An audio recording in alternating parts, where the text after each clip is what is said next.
नमस्कार मित्रांनो, तर माझे नाव अंकुश आणि भावाची रेसिपी या चॅनलमध्ये तुमच्या सर्वांचे स्वागत आहे। तर आज पुन्हा एकदा माझ्या मोठ्या बहिणीच्या हातची बीटरूट आईस्क्रीम याची रेसिपी आपण पाहणार आहोत। तर मग चला त्यासाठी लागणारं साहित्य आणि त्याची कृती आपण पाहूया। तर या ठिकाणी तुम्हाला जे साहित्य दिसत आहे मी तुम्हाला ते डिटेल्समध्ये सांगतो। तर या ठिकाणी मोठ्या साईजचा एक बीटरूट घेतलेला आहे, त्याला 4 भागामध्ये आपण कापून घेऊन त्याला छान आपल्याला उकळून घ्यायचं आहे। नंतर त्याची साल आपल्याला काढायची आहे। तसेच या ठिकाणी 10 ते 12 बदाम, 10 ते 12 काजू व 10 ते 12 मोठ्या आकाराचे खजूर आपण या ठिकाणी घेतलेले आहे आणि ते आपण छान याच्यामध्ये मिक्स करणार आहोत। तसंच या ठिकाणी गूळ घेतलेला आहे, साधारणतः 1 वाटी असेल। तर ते गूळ आपण मिक्सरमधून बारीक करून घेणार आहोत आणि या ठिकाणी आपण मिल्क पावडर घेतलेली आहे। तर मग चला पाहूया याची पुढची कृती। आज मी बीटरूट आईस्क्रीम करणार आहे। बीटरूट आईस्क्रीम करत असताना लागणारे साहित्य मी या ठिकाणी बीटरूट उकळून घेतलेले आहे। बीटरूट उकळून झाल्यानंतर त्याचं स्किन मी काढत आहे आणि स्किन आपल्याला काढून घ्यायची आहे।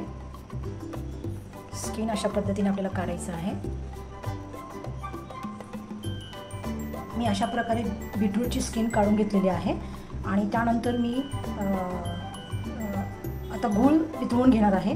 जॅगरी, तुम्ही साखरेचा पण उपयोग करू शकता, पण मला गूळ आवडतं आईस्क्रीममध्ये म्हणून मी गुळाचा वापर करत आहे। अशा प्रकारे मी गूळ वितळून घेत आहे, मेल्ट करत आहे आणि गूळ मेल्ट झाल्यानंतर मी त्याला थंड करेन।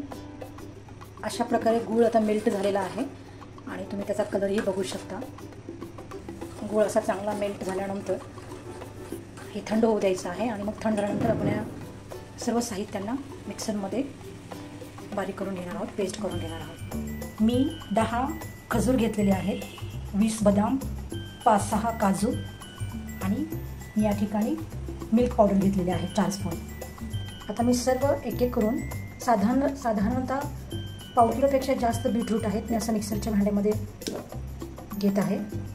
त्याच्यानंतर मी खजूर टाकत आहे, खजूर आणि बदाम सगळं हे एकत्रित बारीक करून घ्यायचं आहे आपल्याला। खूप सोपी पद्धत आहे, काही अवघड नाही आहे। तुम्ही याच्यामध्ये फ्रेश क्रीमचा वापर करू शकता।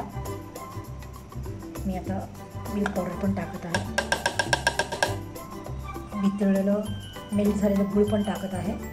अशा प्रकारे सर्व साहित्य एकत्रित करून आपल्याला मिक्सरमध्ये ग्राइंड करायचं आहे आणि त्यानंतर आपली आईस्क्रीम तयार। अशा प्रकारे मी मिक्सरमध्ये ग्राइंड करून घेतलेलं आहे। बघा तो कलर किती सुंदर दिसत आहे आणि टेस्ट पण खूप छान झालेली आहे। तर मी आता एका भांड्यामध्ये याला ट्रान्सफर करेन। अशा प्रकारे ही आपली आईस्क्रीम तयार झालेली आहे। मी याला एका प्लास्टिकच्या डब्यामध्ये ट्रान्सफर केलेलं आहे। आता मी हे 3 ते 4 तास फ्रीजरमध्ये ठेवणार आहे, डीप फ्रीजरमध्ये। थंड झाल्यानंतर मस्त याला आपण सर्व करूया आणि खाऊया। तर अशा प्रकारे आपली आईस्क्रीम तयार झाली आहे। तर आपण याला डीप फ्रीजरमध्ये ठेवणार आहोत आणि त्यानंतर ही आईस्क्रीम असे दिसते। तर रेसिपी आवडल्यास लाईक करा, शेअर करा आणि सबस्क्राईब करायला विसरू नका। धन्यवाद।